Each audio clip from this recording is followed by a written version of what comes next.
Vamos lá, boa tarde a todos. Domingo aí para concurseiro, domingo é para estudar. Vamos aproveitar. Boa tarde aí, César, boa tarde, Juliana.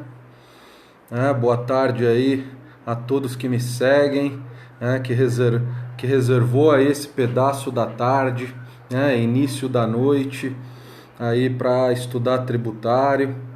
Boa tarde, Andréia, boa tarde, Clau.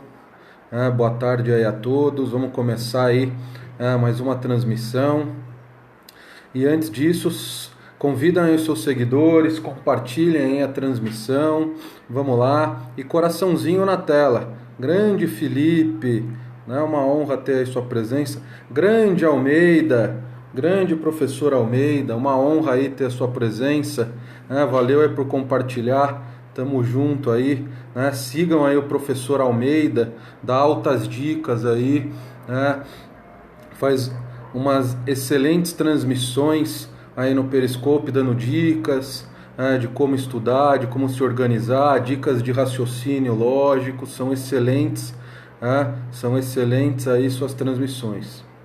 Então, pessoal, vamos lá, vamos começar aí mais uma transmissão, mas é isso aí, né? Se eu não me engano, acho que é o Pedro Barreto, né, com o Marcelo Moura, que tá ao vivo, mas eu já tinha programado. Exatamente. Grande Igor, só ilustres aqui hoje na transmissão, grande domingo. Sigam aí o professor Igor Sintra, professor de contabilidade aí do setor EAD, grande professor aí de contabilidade para concursos. Vale a pena aí seguir aí o professor Igor Sintra. Então é isso aí, pessoal. Vamos lá, vamos começar aí a nossa transmissão. Qual é a temática? E antes disso, eu vou desativar aqui o bate-papo, tá, pessoal? Aí no final eu possibilito novamente aí vocês a poderem interagir comigo. É que durante as explicações, para fluir melhor, eu vou desativar aqui o bate-papo, e também ajuda a não travar a transmissão. As mensagens começam a piorar a qualidade da transmissão e acaba interrompendo a transmissão no meio. Então eu vou abrir uma oportunidade no final, aí vocês tiram as dúvidas, vou dar um momento aí para vocês tirarem essas dúvidas no final. Aí eu volto a ativar de novo aí o bate-papo. Ok, pessoal? Então vamos lá. Então, vamos começar aqui. Vamos tratar das últimas decisões. Então esse é um live sobre atualização jurisprudencial. Quem está estudando para concurso, principalmente aí concursos da área fiscal, concursos da área jurídica, concursos aí para a OAB, o exame de ordem, que sempre gostam de cobrar as últimas decisões, gostam de verificar, se o aluno está atualizado, se o aluno acompanha os informativos do STF, os informativos do STJ, que ele realmente está atualizado aí na jurisprudência.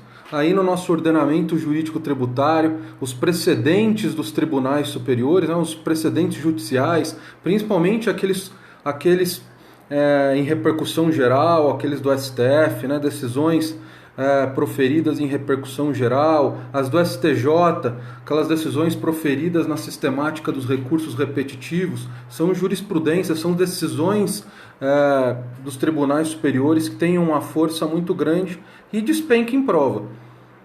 Despenca em prova. Então é muito interessante do aluno aí estar ligado, estar acompanhando de perto, online, real time, em tempo real, a jurisprudência. Eu falando inglês aqui agora é espetacular.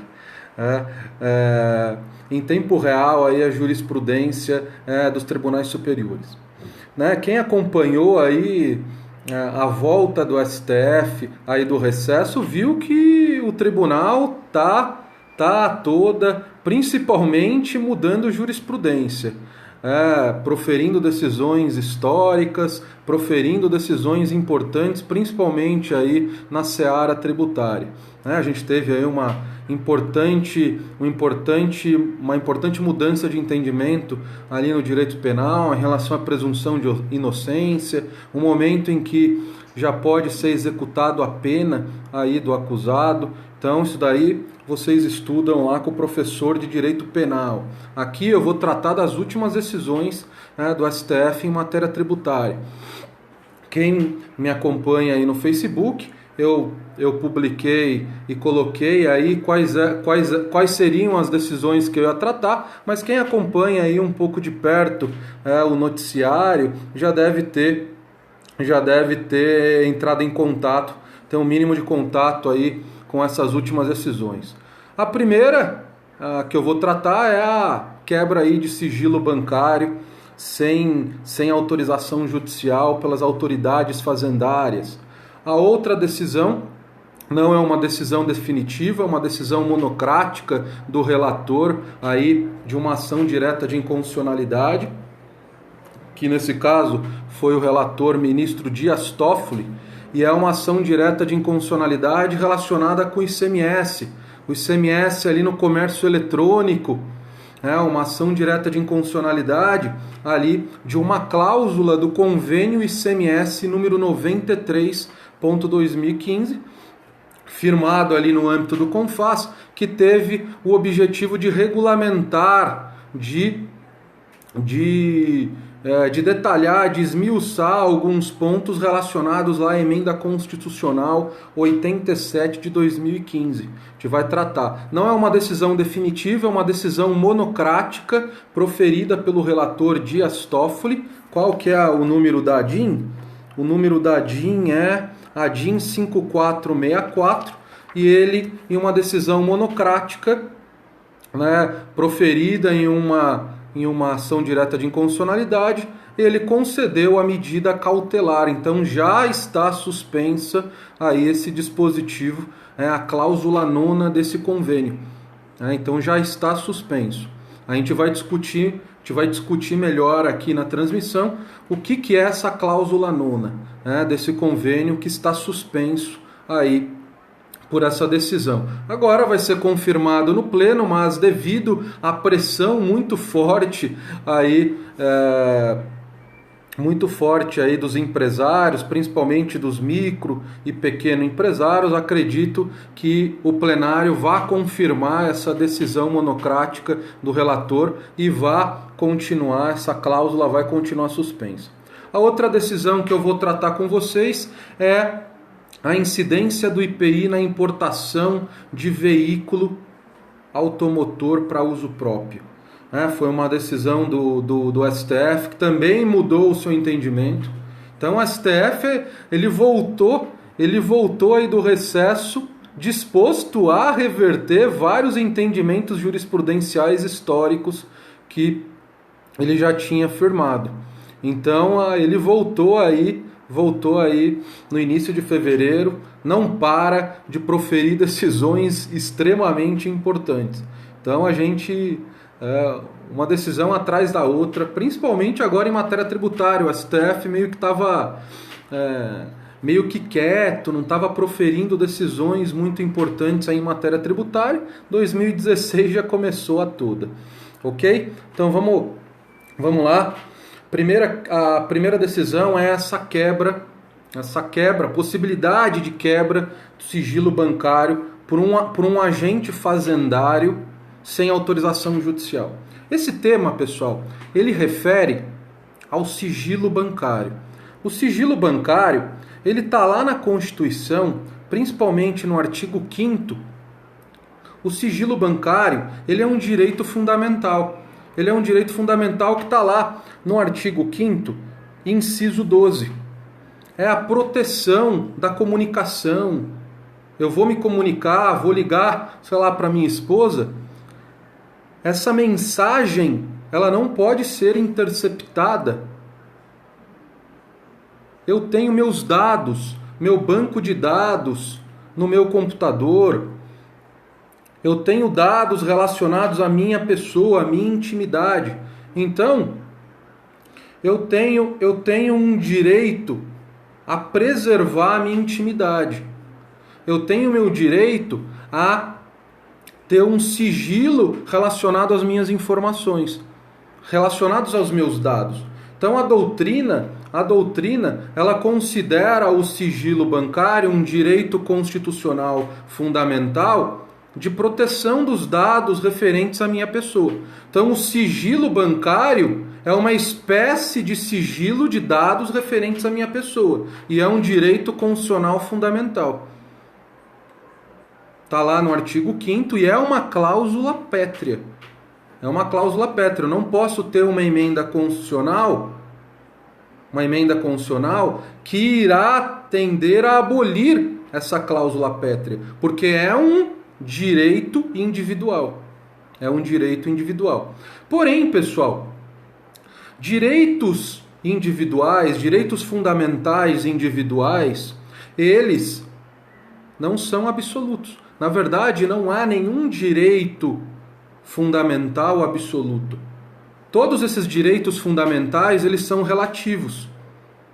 Então, em um processo de ponderação de valores, eu posso deixar de lado provisoriamente um determinado direito para tentar cumprir um determinado interesse. Por exemplo, é eu poder quebrar o sigilo bancário, o poder quebrar um sigilo bancário em função da satisfação de um interesse público. Então, não é porque ele é um direito fundamental, é uma cláusula pétrea, que em um determinado caso concreto eu não possa deixar esse direito de lado. Então, em um determinado caso concreto, eu posso quebrar o sigilo bancário. Está pacificado na jurisprudência em que há possibilidade de quebra do sigilo bancário. Por quê? Porque todo direito, inclusive os direitos fundamentais previstos no artigo 5º da Constituição, eles não são direitos absolutos, eles são direitos relativos, que eles podem ser relativizados para atingir um determinado objetivo, que é o caso da quebra de sigilo bancário. Porém, no caso das autoridades fazendárias, antes do recurso extraordinário 601/314, de relatoria do Edson Fachin, e é um recurso extraordinário em repercussão geral, e ainda foram julgados conjuntamente a esse recurso extraordinário as seguintes ações diretas de inconstitucionalidade: 2390, 2386, 2397 e 2859, todas de relatoria aí do ministro Dias Toffoli. Então, pessoal, antes do julgamento dessas ADIs e desse recurso extraordinário, o STF, no RE 389/808, ele tinha um entendimento, lógico, um entendimento que foi firmado aí, não de forma unânime, de forma muito apertada, numa votação aí 6-5, se eu não me engano, 6-5 ou 6-4, o STF, ele tinha declarado inconstitucional um dispositivo, o artigo 6º da Lei Complementar 105, e esse dispositivo dessa lei complementar autorizava os agentes fazendários a solicitarem, a quebrarem o sigilo bancário, a solicitarem informações para as instituições financeiras sem autorização judicial. E nesse RE, que era o último entendimento, era a última decisão do STF em relação a esse assunto, só que não era em repercussão geral. Essa que era a diferença. Só que o posicionamento do STF nesse RE 389/808, de relatoria do ministro Marco Aurélio, foi em declarar a inconstitucionalidade desse artigo 6º da Lei Complementar 105. Por quê? Porque apesar de o direito fundamental, individual, previsto lá no artigo 5º, inciso 12, poder ser relativizado no caso concreto, A jurisprudência já era pacífica em que havia possibilidade de quebrar o sigilo bancário, porém, através de uma autorização judicial. Então, caso o fisco tivesse instaurado um processo administrativo em que ele estava fiscalizando um determinado contribuinte e tivesse constatado a necessidade de obter informações relativas às transações financeiras daquele contribuinte, ele precisava solicitar para uma autoridade judicial essa quebra de sigilo bancário. O STF sempre possibilitou isso. Isso daí era pacífico na jurisprudência, a possibilidade de quebra do sigilo bancário. Por quê? Porque o sigilo bancário, esse direito à intimidade, esse direito ao sigilo referente aos dados de uma determinada pessoa, não é um direito absoluto, ele pode ser relativizado. Mas a questão aqui é possibilitar a quebra de sigilo bancário sem autorização judicial. E aí o STF, nesse RE 389 e 808, ele falou não. Ele falou não, o fisco ele não pode solicitar diretamente para as instituições financeiras a quebra de sigilo bancário. Caso ele queira quebrar o sigilo bancário, ele precisa solicitar uma autorização judicial. E aí, nesse RE, o STF declarou inconstitucional, só que aí em controle difuso e sem repercussão geral, a inconstitucionalidade do artigo 6º da Lei Complementar 105. E esse dispositivo possibilitava o fisco a solicitar a quebra de sigilo bancário sem autorização judicial. Aí o STF, tinha esse entendimento que isso era inconstitucional. E aí, a época já estava pendente de julgamento esse recurso extraordinário que foi julgado recentemente e essas ações diretas de inconstitucionalidade. Então, a época em que o STF firmou no âmbito desse recurso extraordinário sem repercussão geral, o pessoal na doutrina, os juristas, os estudiosos do direito tributário falou não, apesar de ser essa a posição atual do STF, foi uma posição, foi um entendimento firmado de forma muito apertada e ainda está pendente de julgamento um recurso extraordinário que vai tratar sobre o mesmo assunto, só que aí com repercussão geral. E há pendência de julgamento, havia pendência de julgamento dessas ações diretas de inconstitucionalidade que, no presente momento, foram julgadas todas em conjunto. E aí, agora, nesse mês, o STF mudou o seu entendimento. Na época, a composição do STF era totalmente outra, agora a composição é totalmente diferente. A época em que foi julgado esse recurso extraordinário, se não me engano, em 2010.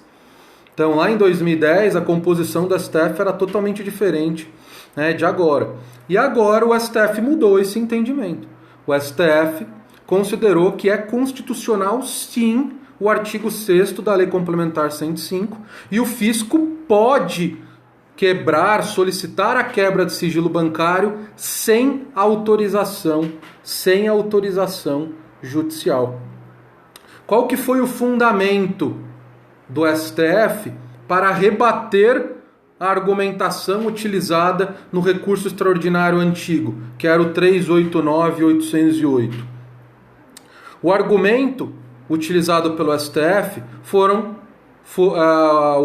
foi a tese da Fazenda Pública, que nesse caso não há uma quebra de sigilo bancário.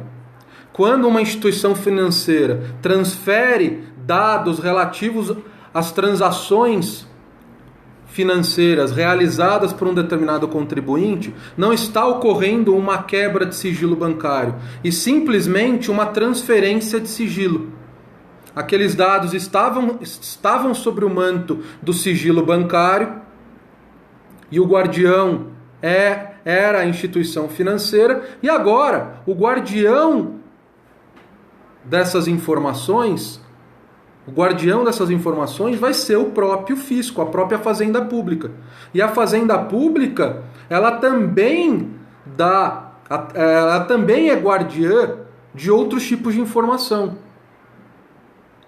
Ela não estará divulgando para terceiros essas informações repassadas pelas instituições financeiras. Ela simplesmente vai continuar protegendo essas informações aí em relação à sua divulgação. Então, o que ocorreu? Simplesmente uma transferência de sigilo. Quem era responsável pelo sigilo eram as instituições financeiras, agora é a Fazenda Pública. Agora é a Fazenda Pública. Então, esse foi o principal argumento utilizado pelo STF para justificar a constitucionalidade do artigo 6º da Lei Complementar 105. Que, na verdade, nesse caso, não está ocorrendo uma quebra de sigilo bancário, simplesmente uma transferência do sigilo, da proteção desse dado. Agora, quem vai ser o responsável é a Fazenda Pública, caso ela solicite a transferência dessas informações da instituição financeira para o fisco. Mas aqui há uma condição para o fisco solicitar a transferência dessas informações. A condição é a existência de um processo administrativo instaurado. Então eu não posso utilizar essas informações, eu não posso solicitar essas informações referentes às transações financeiras aí para as instituições financeiras desse contribuinte, se eu não tiver um processo administrativo instaurado. E a outra é que a solicitação dessas informações financeiras de um determinado contribuinte tem que ser a última ratio. Tem que ser indispensável para a instrução probatória desse processo. Então, o fisco tem que tentar outras provas, fazendo diligência no estabelecimento daquela empresa, coletando livros fiscais, livros contábeis, fazendo cruzamento de informações. Caso nenhuma dessas provas coletadas for suficiente para provar uma determinada infração à legislação tributária, aí o fisco pode solicitar à instituição financeira a transferência dessas informações. Ok? Então, pessoal, esse foi o principal argumento aí utilizado pelo fisco. Que nesse caso não há uma quebra de sigilo bancário, há simplesmente uma transferência da responsabilidade pelo sigilo dessa informação. Então, o direito à intimidade daquele contribuinte não foi violado. O que houve foi o guardião dessa intimidade, o guardião desse sigilo mudou. Quando há essa transferência de informação. Antes era a instituição financeira, agora é a Fazenda Pública. Nesse caso específico em que há transferência dessa informação. Então, essa foi a primeira decisão que eu queria falar com vocês. Uma decisão histórica que mudou o entendimento do STF. Na verdade, o STF já tinha se posicionado antes do RE 389/808 em relação à constitucionalidade dessa transferência de informação, entre aspas, quebra de sigilo bancário. Depois desse posicionamento do STF, eu não gostaria que vocês utilizassem essa expressão, quebra de sigilo bancário, porque o posicionamento que foi firmado pelo STF é que nesse caso não há uma quebra de sigilo bancário. Então, eu gostaria que vocês levassem para a prova que, nesse caso, há uma mera transferência de informações e não uma quebra de sigilo bancário. A informação ainda está protegida pelo manto do sigilo. O direito à intimidade, o direito à proteção desses dados referentes a esse contribuinte não foi violado. Mas, vamos colocar entre aspas aqui que há uma quebra de sigilo. ok? Vamos colocar entre aspas, mas sempre tomem cuidado com essa expressão. Então, o STF já tinha se posicionado pela constitucionalidade desse dispositivo da Lei Complementar 105, em uma medida cautelar antes do julgamento dessa RE, né, desse recurso extraordinário 389.808. Então, o STF já se posicionou a favor, né, pela constitucionalidade do artigo 6º da Lei Complementar 105 de 2001. Só que aí ele modificou esse entendimento no recurso extraordinário 389.808. E agora o STF voltou ao seu posicionamento original, que era pela constitucionalidade. Então o STF meio que foi indo e voltando em relação à constitucionalidade desse dispositivo. Hoje, não está ainda, pessoal, o julgamento não é definitivo. Porém, já foram proferidos 7 votos. 7 votos, então há alguns ministros a votarem. Então, já foram proferidos 7 votos, 6 votos a favor pela constitucionalidade desse dispositivo da Lei Complementar 105 e 1 voto contra. Eu acho que foi o voto do Marco Aurélio, que foi o relator do recurso extraordinário 389.808, que tem esse posicionamento muito firme, né? O Marco Aurélio ele não mudou de entendimento. Ele adotou o mesmo entendimento que ele adotou no seu voto no recurso extraordinário 389.808, que era pela inconstitucionalidade. Se for quebrar o sigilo bancário, tem que ser por autorização judicial. Aí, para não afetar a harmonização dos 3 poderes.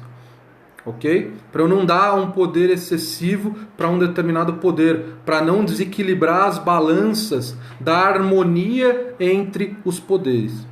Essa é a ideia do Marco Aurélio. Então, se eu não me engano, acho que ele foi o único dos 7 votos já proferidos no julgamento dessa questão.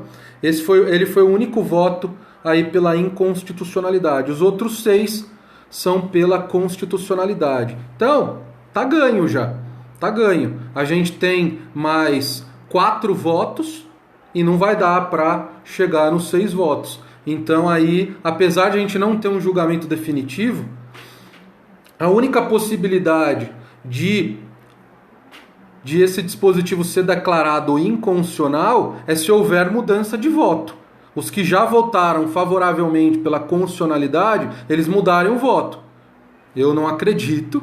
Então, aí uma grande possibilidade disso se tornar definitivo aí nas próximas semanas, ou até na próxima. Beleza, pessoal? Então essa primeira decisão aí que eu queria tratar com vocês. A outra é de um assunto extremamente importante, um assunto que está aí na moda, que está sendo muito discutido, principalmente em relação ao impacto que está tendo aí nas empresas que fazem operações interestaduais com mercadorias, que é o tal convênio ICMS 93/2015, que vai regulamentar ali certos aspectos da emenda constitucional 87 de 2015. Só aí como uma breve revisão, o que a gente tem agora? Em operações interestaduais, pessoal, aqui com mercadorias, isso também se aplica em prestações de serviços feita aí no âmbito interestadual, tanto prestação de serviço de transporte intermunicipal, interestadual ou prestação de serviço de comunicação. Nessas operações interestaduais, como que está a tributação do ICMS? Hoje é uníssono, aplicação uníssona. Não há variação de que em uma operação interestadual com mercadorias ou em algumas prestações de serviço, eu tenho a tributação pela alíquota interestadual. Só que, quando o destinatário dessas mercadorias, dessas prestações de serviço, for um consumidor final, entra em cena o tal do diferencial de alíquota. E aí, pessoal, aí o que vai ocorrer? Se eu tenho um consumidor final contribuinte, esse diferencial de alíquota, que é a diferença entre a alíquota interna do estado destinatário e a alíquota interestadual praticada na operação ou na prestação de serviço, no caso de o destinatário ser um consumidor final contribuinte, quem vai pagar esse diferencial de alíquota é o adquirente dessa mercadoria ou o tomador aí do serviço. Então aí não tem problema, já era assim antes da emenda constitucional 87. E aí o que está pegando é quando o destinatário dessa operação for um consumidor final não contribuinte. Vai ter o diferencial de alíquota? Vai ter o diferencial de alíquota. Só que quem vai pagar esse diferencial de alíquota é a empresa que está vendendo a mercadoria ou prestando um serviço. E aí, quando ela for vender essa mercadoria ou prestar esse serviço para um consumidor final não contribuinte, que é aí que entra o problema do e-commerce, do comércio eletrônico, essa empresa vai ter que pagar o diferencial de alíquota para o estado destinatário. Ela que vai ter que pagar. Já quando o adquirente da mercadoria, o tomador do serviço, for um consumidor final contribuinte, é o adquirente da mercadoria, o tomador do serviço, que vai ter que pagar esse diferencial de alíquota.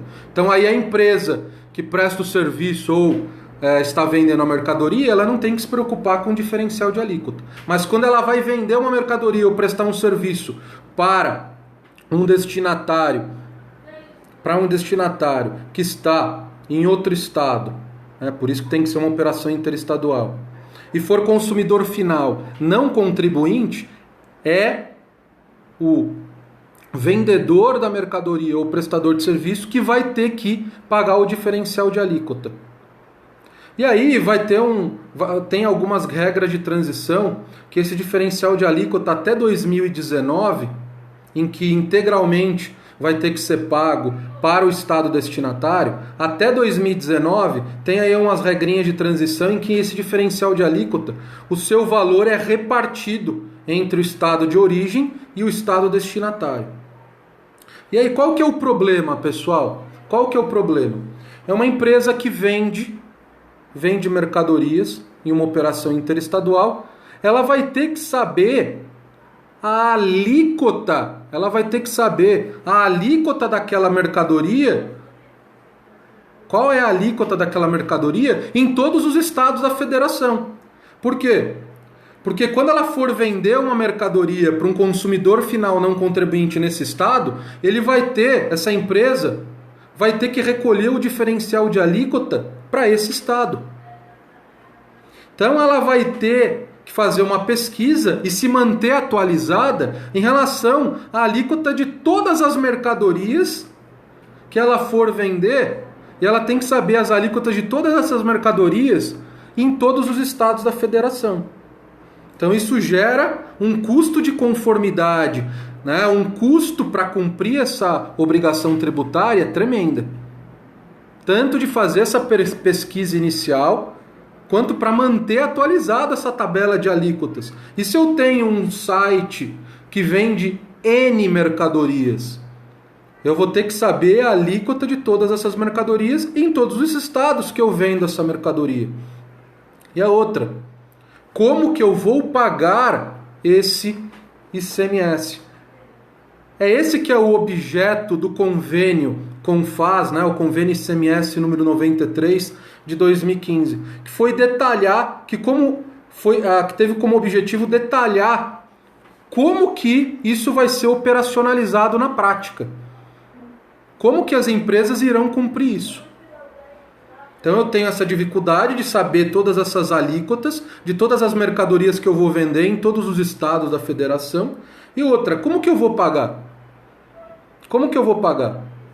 No caso mais geral, em que essa empresa ela não tem cadastro na outra no outro estado, ela vai ter que preencher uma guia nacional de recolhimentos estaduais, a tal da GNRE, uma para cada operação. Então, se ela for enviar uma mercadoria para esse estado de destino, ela vai ter que preencher uma guia nacional de recolhimentos estaduais para pagar esse diferencial de alíquota para o estado destinatário. Então, olha a dificuldade de preencher uma guia, né, de preencher uma GNRE para cada operação, mais um custo de conformidade para eu cumprir essa obrigação tributária. Então, é uma guia para cada operação realizada. Já num caso mais ideal, em que essa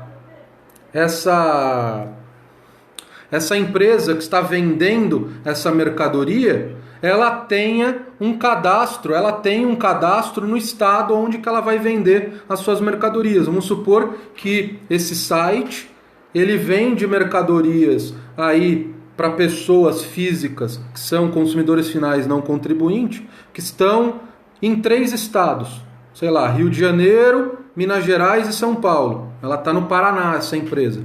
E ela tem, como há convênio, ela tem inscrição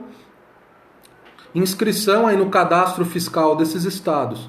E aí, o fato de ela ter inscrição no cadastro fiscal desses estados, ela pode pagar o ICMS referente a esse diferencial de alíquota de forma consolidada até o mês subsequente. Então há essa possibilidade, mas ela tem que ter uma inscrição no cadastro fiscal de todos os estados que ela for vender a mercadoria. Olha a dificuldade. E agora que é o ponto da questão. Tudo isso sendo cumprido por uma empresa do Simples. Porque o convênio ICMS 93 de 2015 não excluiu as empresas do Simples. Então, as empresas do Simples que forem realizar vendas para outro estado vão ter que pagar esse diferencial de alíquota fora da sistemática do Simples Nacional. Então, imagine uma microempresa ou uma empresa de pequeno porte tendo que cumprir tudo isso que eu falei para vocês. Saber todas as alíquotas de todas as mercadorias que ela vende em todos os estados, preencher uma GNRE para pagar o diferencial de alíquota em toda a operação interestadual que ela for fazer para consumidor final não contribuinte, ou se inscrever em todos os estados da federação, se inscrever no cadastro fiscal de todos os estados da federação em que ela for realizar essas operações. Olha a dificuldade. E aí o convênio ICMS 93 não excluiu as empresas do Simples. E o que significa isso? As empresas do Simples vão ter que pagar esse diferencial de alíquota fora da sistemática do Simples Nacional. Aí você deve estar se perguntando, isso é constitucional ou não? Aí que foi o ponto da ADIM 5464. Esse foi o principal ponto. Quem ajuizou essa ADIM considera isso inconstitucional. E o Dias Toffoli, em uma cognição sumária, um julgamento sumário, concedeu a medida cautelar para suspender a cláusula 9ª desse convênio. E qual que foi a fundamentação utilizada? A fundamentação utilizada é que um convênio não pode dizer se uma empresa do Simples Nacional vai ter que pagar algo fora da sistemática do Simples. Isso daí tem que estar previsto em uma lei complementar. Isso é uma matéria reservada à lei complementar. Então, se querem excluir da sistemática do Simples o pagamento desse diferencial de alíquota para uma empresa que vende mercadoria para outro estado, ter que pagar esse diferencial de alíquota, eu tenho que modificar a Lei Complementar 123 de 2006, que trata do Simples Nacional. Ah, mas professor, eu já estudei lá no curso de legislação do ICMS que o diferencial de alíquota ele está fora da sistemática do Simples Nacional. Então espera. Esse diferencial de alíquota que você está se referindo, ele está lá no artigo 12, parágrafo 1º. Esse artigo, quem está estudando o Simples Nacional, esse artigo 12, parágrafo 1º, ele é importantíssimo, porque ele elenca os tributos que estão fora da sistemática do Simples Nacional. E um dos tributos que estão fora da sistemática do Simples Nacional é o diferencial de alíquota. Mas não é esse o diferencial de alíquota que a gente está conversando até agora. Eu vou explicar para vocês. Esse diferencial de alíquota que está previsto na Lei Complementar 123, está lá no artigo 12, parágrafo 1º, inciso 12, a linha H da Lei Complementar 123. Esse diferencial de alíquota, pessoal, é o diferencial de alíquota quando a empresa do Simples adquire uma mercadoria.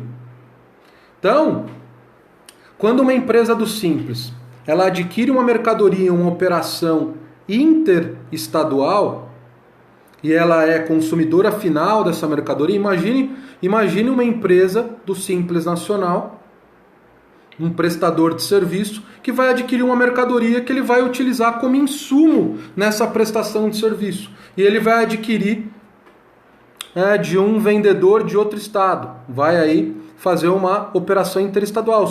Só que agora, nesse caso, a empresa do Simples está adquirindo essas mercadorias. E aí, nesse caso, a empresa do Simples Nacional, ela é consumidora final, contribuinte. Aí, nesse caso, ela vai ter que pagar o diferencial de alíquota. Mas esse diferencial de alíquota é referente a uma aquisição dela. Ela está adquirindo uma mercadoria, uma operação interestadual. E aí, pelo fato de ela ser consumidora final, contribuinte, ela tem que pagar o diferencial de alíquota. Mas esse diferencial de alíquota que a gente está falando é quando a empresa do Simples ela tem que pagar, mas como vendedora. Como vendedora. Vamos trazer 2 exemplos práticos para você entender essa diferença. Então, uma empresa do Simples ela está vendendo uma mercadoria para uma pessoa física. Vamos supor, essa empresa está em São Paulo, ela está vendendo uma mercadoria para uma pessoa física em Pernambuco. Ok? E aí, pessoa física em Pernambuco, consumidora final não contribuinte. Como que vai ocorrer a tributação? Nesse caso? Como que vai ocorrer? O ICMS referente a essa empresa aqui que está no Simples Nacional em São Paulo, ela vai pagar dentro da sistemática do Simples, que aí é o ICMS normal. Porém, o diferencial de alíquota que ela vai ter que pagar para o estado destinatário, ela vai ter que pagar fora do Simples Nacional. E é esse diferencial de alíquota que não há previsão na Lei Complementar 123. E o que o convênio ICMS 93/2015 fez?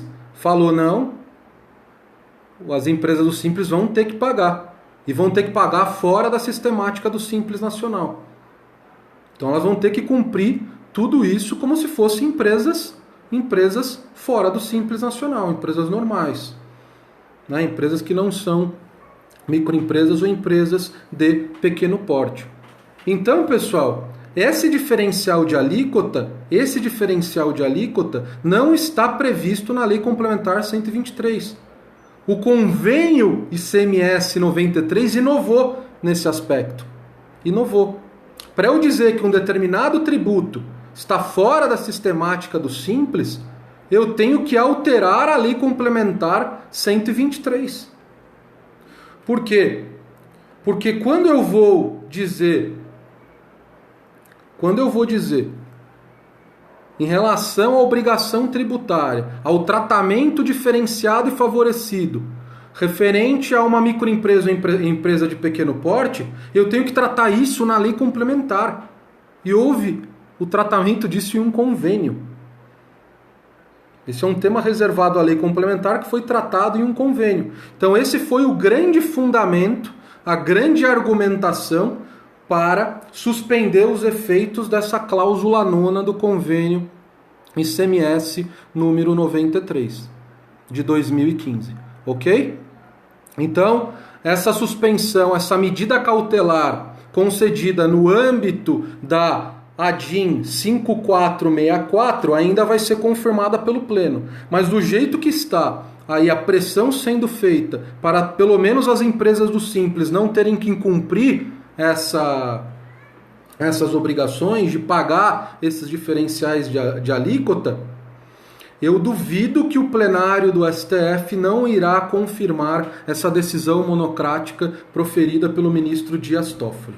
Deixa eu só acender a luz aqui. Então, pessoal, essa é a outra decisão que eu queria tratar com vocês. O outro tema, outra decisão importantíssima do STF que eu quero tratar com vocês é em relação à incidência do IPI na importação de veículo para uso próprio. Qual era a jurisprudência antes do STJ e do STF? É que não incidia o IPI na importação de veículo para uso próprio. O IPI na importação, ele adotava uma sistemática diferente do ICMS. Porque o ICMS, depois lá da emenda constitucional 33, que incluiu lá o artigo, modificou o dispositivo, que é o artigo 155, parágrafo 2º, inciso 9, a linha A, que é referente ao ICMS na importação, e disse, não importa se o importador é contribuinte ou não do ICMS, se ele tem estabelecimento, se ele tem domicílio ou não, e se é mercadoria ou bem. Então não me interessa, vai haver a incidência do ICMS na importação. O IPI não tem um dispositivo parecido. Então, em função disso, o STJ, o STF, vinha afirmando que não incidia o IPI na importação de veículo para uso próprio. Só que, nesse último recurso extraordinário,